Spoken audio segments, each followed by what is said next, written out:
This is TWiT. We reported Monday on President Obama's call for net neutrality, but now telecom giant AT&T says it'll pause investments to bring fiber connections to 100 cities until the U.S. government finalizes its rules. AT&T CEO Randall Stephenson said, quote, "We can't go out and invest that kind of money deploying fiber to 100 cities, not knowing what kind of rules those investments will be governed." Brian Fung writes for the Washington Post and joins us now. Welcome to you, Brian Fung. Thanks for having me. Thanks for being here. Now, what is AT&T trying to accomplish here exactly? Well, AT&T has been in the midst of considering rolling out high-speed fiber optic broadband to about 100 cities.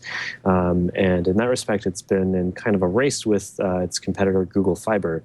But it now seems as though AT&T is holding back, saying until the FCC develops clearer rules on net neutrality, which the principle is the principle that all internet traffic should be treated equally, that AT&T will hold off on its plans to roll out faster, better broadband.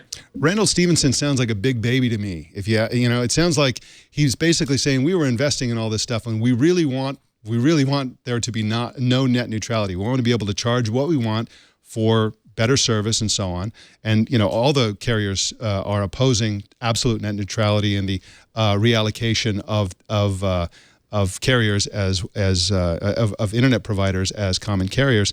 And so he's basically holding his breath and folding his arms and saying, we're not going to do this thing that everybody wants unless we get our way. Or is this something else there? Is this a reasonable position to say that they can't really make those kinds of investments unless they know the regulatory environment? Well, I think both could be true at the same time. The FCC is in the middle of trying to develop its regulations for an open internet, and AT&T has signaled that it will sue if it doesn't like the result, namely if the FCC decides to reclassify internet providers as common carriers and regulate them more heavily.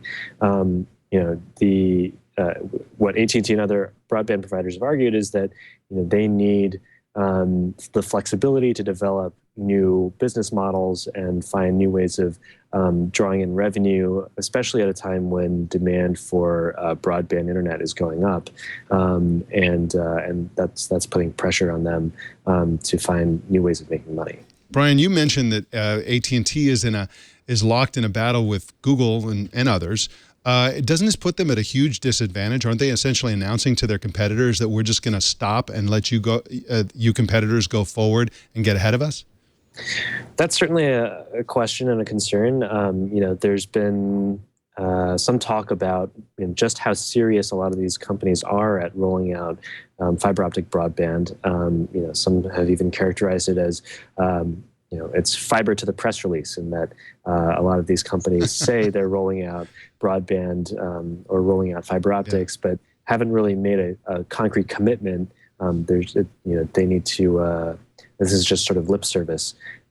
So from that perspective, it's really no skin off of AT&T's back to say, these plans that we had in the works, we're going to put a stop to them because it's unclear how far AT&T actually has gone in implementing that plan.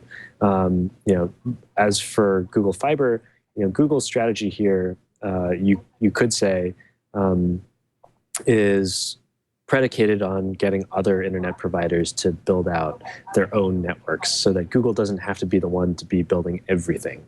And so to the extent that this is a battle between Google Fiber and AT&T, I would say that AT&T would theoretically be ceding some ground to Google if it actually did stop the rollout of fiber. On the other hand, the fact that if you interpret this as a move by AT&T to try and get the FCC to do its bidding, then if you believe that AT&T is essentially bluffing here, then it's really not that big a deal for AT&T to say to Google Fiber, you can have some more territory, I guess.